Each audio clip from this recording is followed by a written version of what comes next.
Bu videoda sizə iHerb proqramı vasitəsilə birbaşa Azərbaycana necə dərman sifariş verə bilərsiniz, onu göstərəcəm. İlk növbədə iHerbə daxil olursunuz. Açılan bu səhifədə sağ aşağı hissədə olan Account bölməsinə keçid edirsiniz və ekranın yuxarı tərəfində olan yaşıl butona klik edib buradan account yaradırsınız. Bundan ötürü boş xanaya öz e-mail adresinizi daxil edirsiniz. Daha sonra davam et butonuna klikləyirsiniz. Daha sonra qarşınıza belə bir səhifə açılır. Həmin bu səhifəyə istənilən 8 rəqəmli bir parolu təyin edirsiniz. Bu da sizin iHerb proqramında olan hesabınızın parolu olacaq. Kodu təyin etdikdən sonra Create Account butonuna klik edirsiniz və bununla da hesabınızı yaradırsınız. Hesabı yaratdıqdan sonra ekranda göstərilən bölməyə keçid edirsiniz. Ən yuxarıda olan hissəyə öz adınızı, soyadınızı yazırsınız. İkinci hissəni boş buraxırsınız.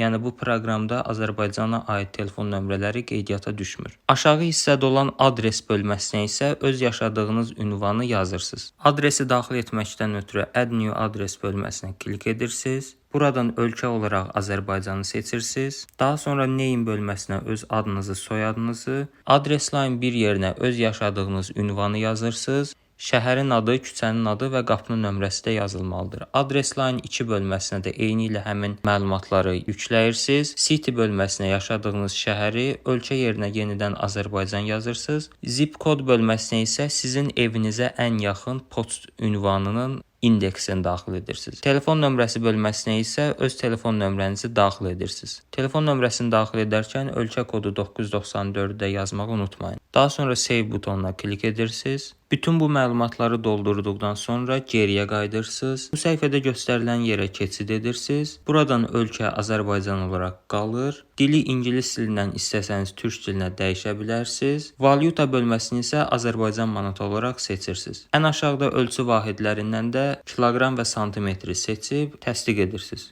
Bütün bu məlumatları doldurandan sonra geriyə qayıdıb axtarış bölməsində almaq istədiyiniz məhsulu yazıb axtarırsınız. Həmçinin sağ tərəfdə QR kod vasitəsilə də axtarış mümkündür. Sifariş etmək istədiyiniz dərman və ya vitamini daxil olandan sonra sol tərəfdə həmin dərmanın miqdarını artıra bilərsiniz. Sağ tərəfdəki buton isə səbətə əlavə etməkdir.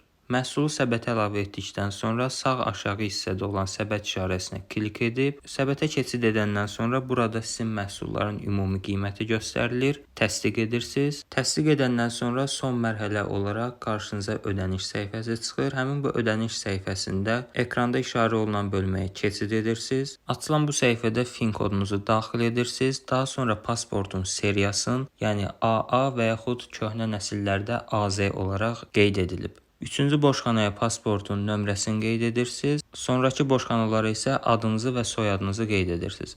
Burada qeyd etdiyiniz FIN kod Smart Custom'da qeydiyyatdan keçdiyiniz və ya keçəcəyiniz FIN kodla eyni olmalıdır. Çünki sifariş etdikdən bir neçə gün sonra bu məhsulları Smart Custom'da bəyan edəcəksiniz. Onun da videosu kanalda paylaşılacaq. Bu məlumatları da daxil etdikdən sonra ödəniş metodu bölməsinə keçid edirsiniz. Buradan Apple Pay-də seçə bilərsiniz və yaxud da Add New Card bölməsinə keçid edib kartınızın 16 rəqəmli PAN kodun, bitmə tarixin, CVV kodun və öz ad soyadınızı yazıb təsdiq edirsiniz. Bütün bu mərhələləri keçəndən sonra sifarişinizi təsdiqləyirsiniz. Sifarişdən bir neçə gün sonra sizə Smart Custom'da bəyan etmək üçün SMS göndərilir. Həmin bəyanı da necə etmək olar, o haqqda da kanalda video paylaşılacaq.